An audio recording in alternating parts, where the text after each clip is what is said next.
అందరికీ నమస్కారం. నేను మీ దేవి. మిస్టర్ హ్యాండ్సమ్ 20వ భాగం. రచయిత భానుగారు. డైలీ స్కూల్లో డ్రాప్ చేసేవాళ్ళు, పిక్ చేసుకునేవాళ్ళు. నేను బస్సులో వెళ్తానన్నా వినకుండా మీరే వచ్చేవాళ్ళు. ఆ బంగారం. ఆ టైం కూడా నా కూతుర్ని మిస్ అవ్వడం ఇష్టం లేక అలా చేసేవాణ్ణి. వాళ్ళ మాటలు విని నువ్వు లక్కీ. నేను స్కూల్ వెళ్ళేటప్పుడు మా డాడీ ఎలా డ్రాప్ చేసేవాడో తెలుసా? నా వెనుక ఒక కర్ర పట్టుకొని నా పిర్రల మీద కొడుతూ వెనకే స్కూల్ వరకు వచ్చేవాడు. రోజు అదే స్కూల్ గేట్ వచ్చే వరకు కూడా నాకు దెబ్బలు తప్పేవే కాదు అని అంటాడు విజ్జు. విజ్జు వాళ్ళ ఫాదర్ తనని కొడుతుంటే విజ్జు ఎలా ఉంటాడో ఒక్కసారి ఒక డ్రీమ్ వేసుకొని మైథిలి, శాలిని ఇద్దరు కూడా నవ్వుకుంటారు. అలా వాళ్ళ నవ్వుల మధ్య వాళ్ళ ఫ్లాట్‌కి కూడా రీచ్ అయిపోతారు. వీళ్ళు నవ్వుతూ కార్ దిగుతూ ఉంటే జై వీళ్ళకి ఎదురు పడతాడు. ఏంటి మేడం అంతలా నవ్వొస్తుంది. ఇది ఏంటో చెప్తే మేము కూడా నవ్వుతాం కదా! అని మైథిలి భుజం చుట్టూ చెయ్యేసి మైథిలితో పాటు ముందుకు నడుస్తూ అంటాడు. ఏం లేదు జై అని విజ్జు వాళ్ళ ఫాదర్ విజ్జుని కొట్టిన విషయం గురించి చెప్తుంది మైథిలి. అది విని జై కూడా నవ్వుకొని దానికి కూడా అదృష్టం ఉండాలి. అలాంటివన్నీ కూడా నేను మిస్ అయ్యాను అని అంటాడు. జై గొంతులో బాధని అర్థం చేసుకున్న మైథిలి మీరేమీ ఫీల్ అవ్వకండి. మావయ్య నార్మల్ అయ్యాక మిమ్మల్ని కూడా దెబ్బలు కొట్టమని చెప్తాను సరేనా? అనగానే జై చిన్నగా నవ్వుతాడు. అందరూ లోపలికి వెళ్ళాక మైథిలి అందరి కోసం కాఫీ పెట్టి లైట్‌గా స్నాక్స్ కూడా చేస్తుంది. మళ్ళీ ఇంటికి వెళ్తే జై అక్కడ డిన్నర్ కూడా చేయకుండా పడుకుంటాడని మైథిలికి తెలుసు. అందుకే ఇక్కడే కొంచెం ఏదైనా తినేలా చేయాలని ప్రిపేర్ చేస్తుంది. ఈలోపు హాల్‌లో మామ, అల్లుడు కలిసి బిజినెస్ గురించి మాట్లాడుకుంటుంటారు. ఇక్కడ కూడా బిజినెస్ గురించేనా? ఏదైనా సరదాగా మాట్లాడుకోవచ్చు కదా! అని చేతిలో ట్రే పట్టుకొనొస్తుంది. అందరికీ కాఫీ ఇచ్చి స్నాక్స్ కూడా ఇస్తుంది. జై కాఫీ మాత్రమే తీసుకొని తాగుతుంటే, జై సార్ స్నాక్స్ తీసుకోండి. మా మైతు చేసిందే మీకోసం అంటుంది శాలిని. అవునా అన్నట్టు మైథిలి వైపు చూస్తాడు జై. అవును తినండి ప్లీజ్ అన్నట్టు మైథిలి చూసేసరికి ఓకే అని తీసుకొని అంటాడు. మావయ్య నేను మాత్రం చాలా లక్కీ. మీ కూతురు చేతి కాఫీ తాగుతూ లైఫ్ అంతా ఉండొచ్చు. మైథిలికి నేర్పించిన వాళ్ళకి మాత్రం థాంక్స్ చెప్పాలని నవీన్ గారితో చెప్తుంటే, నాకెవరూ నేర్పలేదు బాబు. నాకు నేనే నేర్చుకున్నా. కావాలంటే మా డ్యాడీ ఇక్కడే ఉన్నారు కదా అడుగు అని అంటుంది మూతి ముడిచేసి. అవును జై. తనకి ఏ వంట కూడా ఎవరూ పట్టి నేర్పలేదు. నిజం చెప్పాలి అంటే మైథిలిని కిచెన్‌లోకి కూడా వెళ్ళనిచ్చేవాళ్ళం కాదు. మా ఫ్యామిలీలో 4 తరాలకు పుట్టిన ఆడపిల్ల మైథిలి. అందుకే అందరికీ తనంటే చాలా ఇష్టం. మైథిలి వాళ్ళ తాతకి, నానికైతే ఇంకా ఎక్కువ ఇష్టం. అసలు ఎప్పుడైనా కిచెన్‌లో అడుగు పెడదామన్నా కూడా ఎవరు ఒప్పుకునేవాళ్ళే కాదు. కొంచెం పెద్దగయ్యాక ఎవరూ లేని టైం వెళ్ళి మెయిడ్స్‌ని పక్కన ఉండి కుకింగ్ నేర్చుకుంది. అందరికీ గారాబం ఎక్కువ. ఇప్పుడు కూడా మైథిలి ఇక్కడికి రావడం ఇష్టం లేదు కానీ, తన ఇష్టాన్ని కాదనలేకే పంపించామని చెప్తాడు. అమ్మాయి గారు బాగా గారాబంగా పెరిగారు. అందుకే అల్లరి కూడా ఎక్కువే. బ్రతిమలాడించుకోవడం కూడా ఎక్కువే అనుకుంటాడు జై. మీకు తెలుసా జై సార్, దీని కాఫీకి నేను కూడా పెద్ద ఫ్యాన్నే. రోజూ అడుక్కునేవాడిలా వీళ్ళ ఇంటికి వెళ్ళి కాఫీ కోసం చూసేవాడినని చెప్తాడు విజ్జు. మీకు కాబట్టి చేసి పెట్టింది జై సార్. మేమెప్పుడైనా దాని చేతి వంట తినాలని ఉంది. చేసి పెట్టవని అంటే చచ్చినా చేసేది కాదు. రేపు నా మొగుడికి తప్ప ఎవరికీ చేసి పెట్టను అని చెప్పేదని జైతో అంటాడు విజ్జు. రేయ్ పంది, ఇక్కడికొచ్చాక రోజూ ఎవరు చేస్తున్నార్రా? నేనే చేస్తున్నాను కదా! రోజూ పందిలాగా తింటున్నావు కదా! మళ్ళీ చేసి పెట్టదు అని చెప్తున్నావని విజ్జు తల మీద మొట్టికాయలు వేస్తుంది. జై సార్, మీ ఫ్యూచర్ నాకు క్లియర్‌గా కనిపిస్తోంది. ఈ రాక్షసి చేతిలో మీరు ఎలా వేగుతారో ఏంటో అని జై మీద సానుభూతిని చూపిస్తుంటే, ఒరేయ్ నిన్ను అని పిల్లోస్ తీసుకొని విజ్జు మీదకి విసిరేస్తుంది. అలా జై కూడా వాళ్ళతో పాటు నైట్ వరకు అక్కడే ఉండి, ఓకే బుట్టబొమ్మ నేను వెళ్ళొస్తా బాయ్. బాయ్ జై జాగ్రత్త అని జై వెళ్ళే వరకు ఉండి లోపలికొచ్చేస్తుంది. కూతుర్ని తన పక్కన కూర్చోబెట్టుకొని, నాకు చాలా హ్యాపీగా ఉంది తల్లి. నీకు ఎలాంటి అబ్బాయి వస్తాడో అని అప్పుడప్పుడు చాలా భయపడేవాడిని. ఇప్పుడు నాకు ఏ భయమూ లేదు. జై నిన్ను కంటికి రెప్పలా చూసుకుంటాడు. తన మీద నాకు ఆ నమ్మకం ఉంది. ఎంతైనా చక్రి రక్తం కదా! ఇప్పుడు నీకు ఇలాంటి వాడు వస్తాడు అని బెంగ లేదు. హాయిగా గుండెల మీద చెయ్యి వేసుకొని పడుకుంటాను. కాకపోతే ఆ అఖిలాండేశ్వర్‌తోనే ప్రాబ్లమ్ అంతా. తెలిసిన తర్వాత నిన్ను కూడా ఏమైనా చేస్తుందేమో అనే భయం డాడీ. మీ అల్లుడు ఉన్నంత వరకు నన్ను టచ్ చేసే దమ్ము ఆవిడకి లేదు. మీరు అనవసరంగా భయపడకండి. జై చూసుకుంటాడు అంతా కూడా. రండి డిన్నర్ చేద్దురు గాని అని తండ్రిని తీసుకొని వెళ్తుంది. ఇంటికి వెళ్ళిన జై కార్ పార్క్ చేసి లోపలికి అడుగు పెట్టగానే లోపల ఉన్న వ్యక్తిని చూసి హాయ్ మామ ఎలా ఉన్నారు అని వెళ్ళి హగ్ చేసుకుంటాడు. చాలా బాగున్నా జై. నువ్వు ఎలా ఉన్నావు? బాగున్నాను. మీరు ఎప్పుడు వచ్చారు?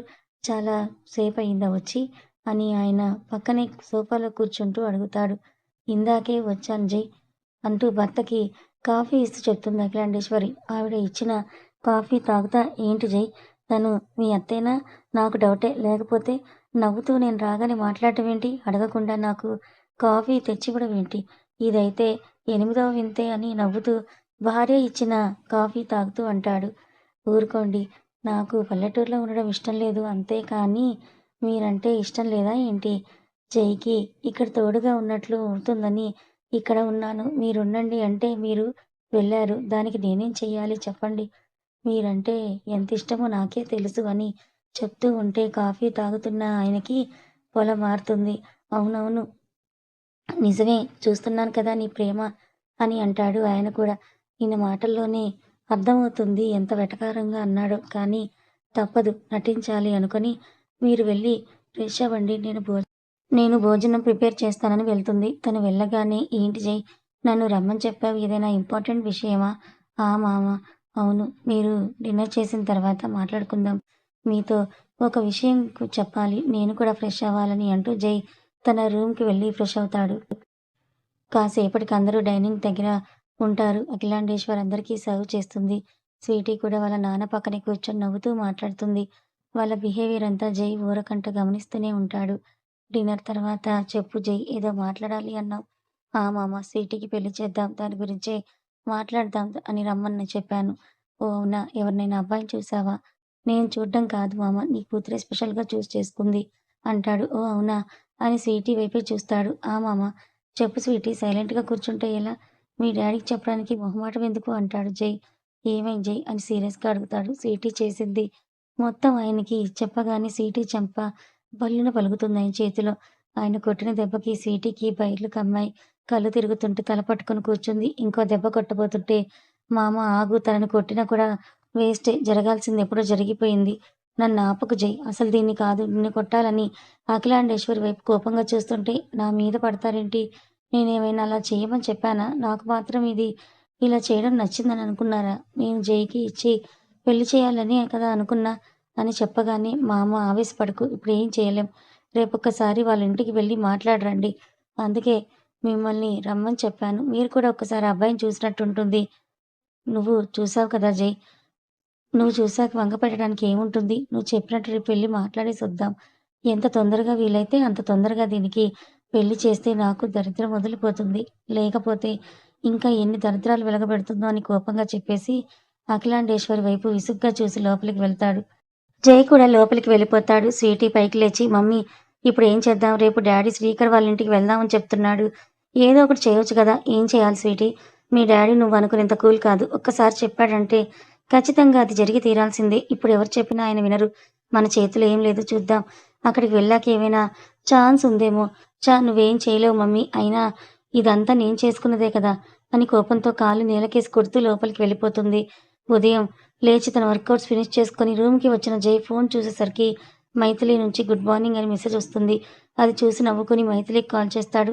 హలో బుట్టబొమ్మ గుడ్ మార్నింగ్. శుభోదయం శ్రీవారు. అబ్బో! అచ్చ తెలుగు అమ్మాయి అనిపించుకున్నావు కదా!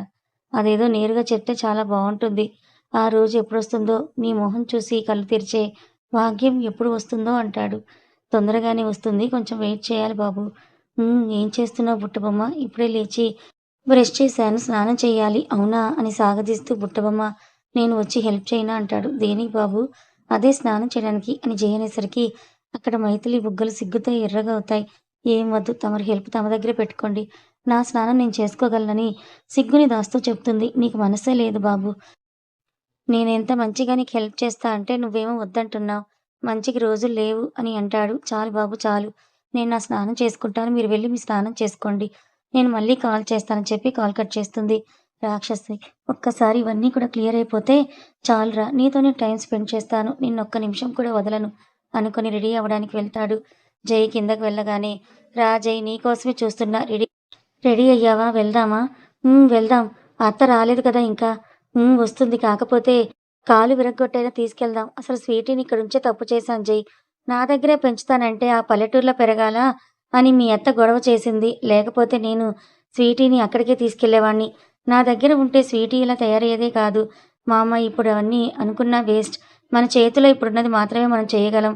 శ్రీకర్ చాలా మంచివాడు. స్వీటీని ఎలా మార్చుకోవాలో తనకి బాగా తెలుసు. దానికి నా ప్లాన్స్ నాకున్నాయి. దానికి మీ హెల్ప్ కూడా కావాలి. తప్పకుండా జై అని అఖిలాండేశ్వరిని పిలుస్తాడు. వస్తున్నా అని కోపంగా వస్తుంది. నువ్వొచ్చావు స్వీటీ ఎక్కడ? తనెందుకు? తను రానని చెప్పింది. రాకపోతే పళ్ళు రాలిపోతాయని చెప్పు. చేసింది దరిద్రం. మళ్ళీ దానికి తోడు పొగరు కూడానా? దానికి వెళ్ళు, వెళ్ళి తనని కూడా తీసుకొనిరా అంటాడు గంభీరంగా. అని వెళ్ళి స్వీటీని కూడా తీసుకొనొస్తుంది. స్వీటీ రాగానే శ్రీకర్ వాళ్ళ ఇంటికి బయలుదేరారు. మేము స్టార్ట్ అయ్యామని శ్రీకర్‌కి మెసేజ్ చేస్తాడు. జై నుండి వచ్చిన మెసేజ్ చూసి అమ్మ వాళ్ళొస్తున్నారంట. వాళ్ళ అమ్మ ఏదైనా అంటే మీరు పట్టించుకోకండి. మనకి జై సార్‌తో సంబంధం. ఒకసారి పెళ్ళయ్యాక ఏం చేయాలో అది చేద్దాం. ఆ స్వీటీకి ఉన్న పొగరు ఎలా దించాలో అలా దించుతాను. లేకపోతే బంగారం లాంటి నా ప్రేమని ఉఫ్ఫని గాల్లో కలిపేసింది. ఇన్ని రోజులు నా ప్రేమను చూసింది. ఇప్పుడు నా కోపాన్ని చూస్తుందంటాడు. శ్రీకర్ అలా అనుకోవడం తప్పు నాన్న. ఎంతైనా తనని నీ భార్య. అలా బాధ పెట్టడం కరెక్ట్ కాదేమో నాన్న అంటుంది శ్రీకర్ వాళ్ళ అమ్మ. లేదమ్మా ఏం తప్పు కాదు. తనకి పొగరు చాలా ఎక్కువ. అది దించాలనుకుంటాడు. అదిగో కార్ సౌండ్ వస్తోంది. వాళ్ళొచ్చినట్టున్నారు అని శ్రీకర్ వాళ్ళ అమ్మ, నాన్న వాళ్ళ కోసం బయటకు వెళ్తే వాళ్ళ వెనకే శ్రీకర్ కూడా వెళ్తాడు. స్వీటీ కార్ దిగి ఆ ఇంటిని చిరాగ్గా చూస్తుంటే, ఏంటి స్వీటీ అలా చూస్తున్నావు? నువ్వు ఉండబోయే ఇల్లు ఇదే అంటాడు జై. శ్రీకర్ ముందుకొచ్చి హాయ్ సార్ అని విష్ చేస్తాడు. హాయ్ శ్రీకర్ అని శ్రీకర్‌తో పాటు లోపలికి వెళ్తాడు.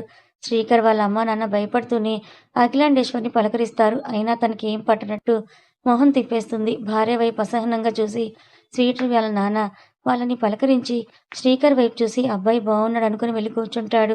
స్వీటీ ఇల్లు మొత్తం చుట్టూ చూస్తుంది. చిన్న హాల్, 2 బెడ్‌రూమ్స్, చిన్న కిచెన్ ఉన్న ఆ ఇంటిని చూసి ఈ ఇల్లు ఇలా ఉందేంటి? అని ఎలా ఉంటారు ఇంట్లో? అని చిరాగ్గా అనుకుంటుంటే స్వీటీ పక్కన నిలబడ్డ శ్రీకర్ ఏంటి పాప అలా చూస్తున్నావు?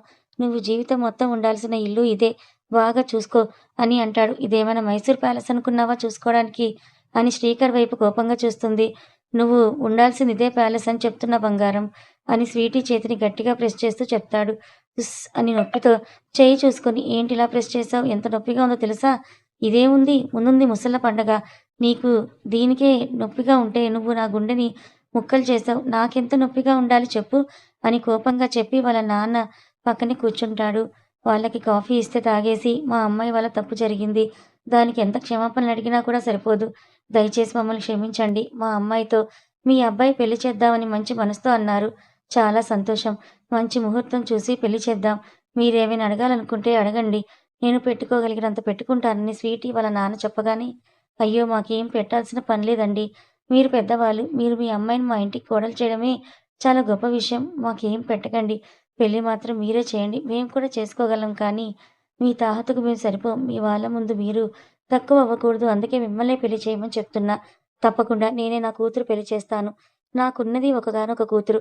కాబట్టి నేనే చేస్తానని శ్రీకర్ వైపు చూసి, బాబు నా కూతురు చేసిన దానికి మరోసారి నీకు క్షమాపణ చెప్తున్నా. క్షమించని చేతులు జోడించి చెప్తాడు. అయ్యో మామయ్య! మీరు నాకు క్షమాపణలు చెప్పడం ఏంటి? మీరు పెద్దవాళ్ళు. దీవించాలి కానీ ఇలా చేయకూడదని శ్రీకర్ అనగానే శ్రీకర్ మనస్తత్వం ఏంటో అర్థమై ఇంత మంచి అబ్బాయికి మోసం ఎలా చెయ్యాలనిపించిందో ఏంటో నా కూతురికి అనుకొని, సరే అండి. ముహూర్తం చూసి మీకు కబురు పెడతామని చెప్పేసి స్వీటీ మీ అత్తమామల కాళ్ళకి నమస్కారం చేసుకో అనగానే నేనా డాడీ? నువ్వే. నో డాడీ నా వల్ల కాదని వాళ్ళ అమ్మ వైపు చూస్తుంది. మొక్కుతుంది మామ ఖచ్చితంగా మొక్కుతుంది. ఏ అత్త? అంటాడు జై. జై మొక్కుతుందని స్వీటీని పక్కకు తీసుకొని వెళ్ళి మొక్కవే. ఇప్పుడు వాళ్ళ టైం నడుస్తుంది.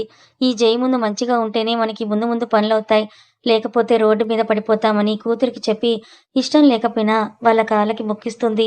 చల్లగా ఉండు తల్లిని వాళ్ళు దీవించగానే తను చల్లగానే ఉంటుంది. ఎదుటి వాళ్ళకే మంట పెట్టాలని చూస్తుందనుకుంటాడు శ్రీకర్ మనసులో అనుకున్న మాటలు అర్థమైన జై చిన్నగా నవ్వుకొని, కూల్ శ్రీకర్ ఒక్కసారి పెళ్ళవనివ్వు. తన జుట్టు నీ చేతిలోనే ఉంటుంది. తనని నువ్వే మార్చుకో. బేసిక్‌గా తను మా అత్త వల్లే చెడిపోయింది. కొన్ని రోజులు నువ్వు గట్టిగా ట్రీట్మెంట్ ఇస్తే ఖచ్చితంగా తనే మారుతుంది. ఓకేనా? అని చెప్పేసి అందరూ ఇంటికి స్టార్ట్ అవుతారు. మామ మీరు ఇంటికి వెళ్ళండి. నేను ఆఫీస్‌కి వెళ్తున్నా అని చెప్పేసి జై ఆఫీస్‌కి వెళ్తాడు. వీళ్ళు కూడా ఇంటికి వెళ్ళిపోతారు. శ్రీకర్ ఆవిడ అంత సైలెంట్‌గా ఉందేంటి? అసలు ఈ పెళ్ళికి ఆవిడ ఒప్పుకుంటుందని అసలు అనుకోలేదు. ఎందుకు ఒప్పుకోదమ్మా? చెప్పాను కదా! జై సార్ చూసుకుంటారు. మీరేం కంగారు పడకండి. తను కూడా ఆఫీస్‌కి వెళ్ళిపోతాడు. కథ కొనసాగుతుంది. మరి ఈ కథ మీకెలా అనిపించింది? నచ్చిందా? నచ్చితే లైక్ చేయండి. మరి కొంతమందికి షేర్ చేయండి.